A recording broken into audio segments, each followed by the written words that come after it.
Now that the Battle Royale craze is over, it's time for companies to move on to the next big way to sell us video game skins: hero shooters.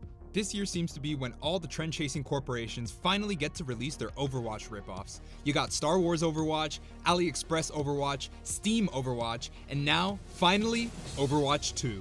Marvel Rivals does a much better job of being an Overwatch sequel than Overwatch 2 was back in 2022. Rivals was developed by NetEase, and not gonna lie, I really thought this game was just being made as a front so the devs could charge us $20 for Marvel skins. Don't get me wrong, this is definitely the reason they made this game, but under the surface, there's a competent hero shooter here that, dare I say, is one of the first to actually compete directly with Overwatch.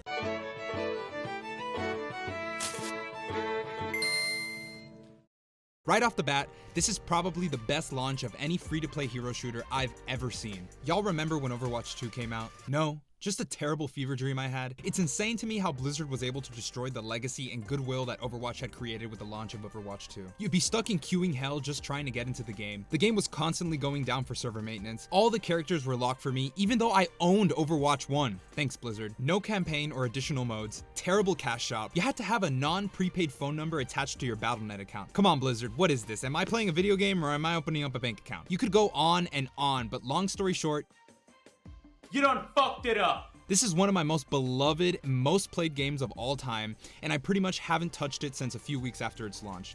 I am very angry about what they did with Overwatch, but that's a video for another time. Enter Marvel Rivals. This game dunks on Overwatch in almost every way. Honestly, this is the sequel I had wanted Overwatch 2 to be. Yes, this is a hero shooter where you either control a point or push a payload, and frankly, a lot of the characters are Frankenstein mashups of Overwatch character abilities, but that's pretty much where the similarities between the two games end. Rivals is in a third-person perspective, so you can actually see the skins you buy. There's a huge emphasis on movement, the gameplay is faster, there's way more melee characters, the environments have more interesting gimmicks and are destructible, and they embrace gooning in this game. I'll never forget what you took from us, Blizzard. There's over 400,000 players at launch, so you get low queue times, there's no bugs, and yeah, they just did a great job with this one. Marvel Rivals is fun, like really fun, and I think that comes down to the characters. All 33 characters in this hero shooter are good. Blizzard is constantly releasing patches that rebalance the game and change the meta, usually nerfing your favorite character into the ground, so it's refreshing to play a game where instead of trying to make all the characters balanced, they focused on making all the characters fun.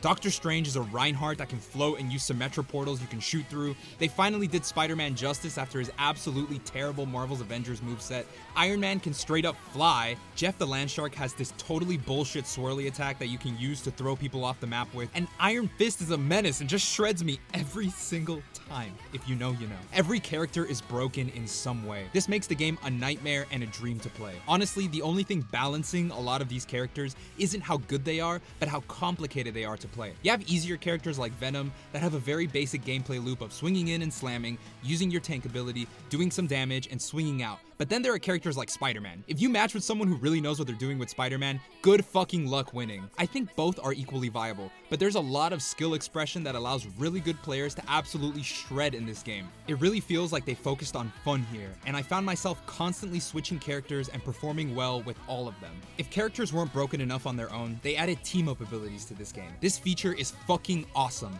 and I don't see a lot of people talking about it. These are incredibly fun to use and add an entirely new level of depth to certain characters. Spider-Man is even more overpowered if you have Venom on your team. Like, that's crazy. This adds a deeper level of customization to your team comp that I can really appreciate. There are even synergies between non-team-up characters. If you pair Winter Soldier with that infinite ammo ability Rocket has, you will literally shred everything. The art style and character variety is also a huge plus. When your character screen looks like this, you know you've done something right. I don't even recognize a lot of the roster in this game, which is exactly what I was hoping for with Marvel Rivals.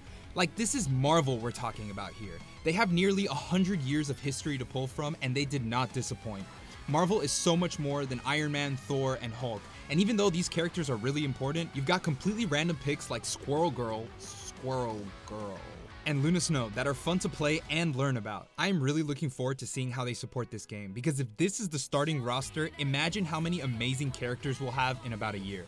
NetEase, give me Dr. Doom, and my life is yours! Not everything is perfect about this game though. Despite a heavy emphasis on melee combat, I'm not gonna lie, a lot of it just doesn't really feel like it has any impact. Even though I'm seeing this huge damage with Hulk, for example, it doesn't feel like I'm smashing. This goes for almost all the melee characters. I sometimes struggled to register if my attacks were landing or not, and it made me want to play a more satisfying shooter character where I could instantly register if my hits were doing anything. Also, there's no roll queue, which if you played OG Overwatch, you know leads to absolute chaos. The character loadouts and rivals are really unique, so you don't necessarily have to have a tight team comp like you did in Overwatch, but it definitely shows when you're playing against more coordinated opponents. It's really frustrating to be doing well and then going like, where's my healer? Only to find out your healer is now dying over and over again as Spider-Man. I suspect they took this out at launch to ensure that match times were as fast as possible, and they'll probably add this feature in at some point in the game's development. But yeah, overall, this is probably the only real competitor that Overwatch has ever had, and you should play it. I suspect Deadlock or whatever they name it will be great too, so that'll be 3 great hero shooters worth playing, maybe. If you made it to the end of this video, comment 19 inches of venom. See you guys next week. Peace!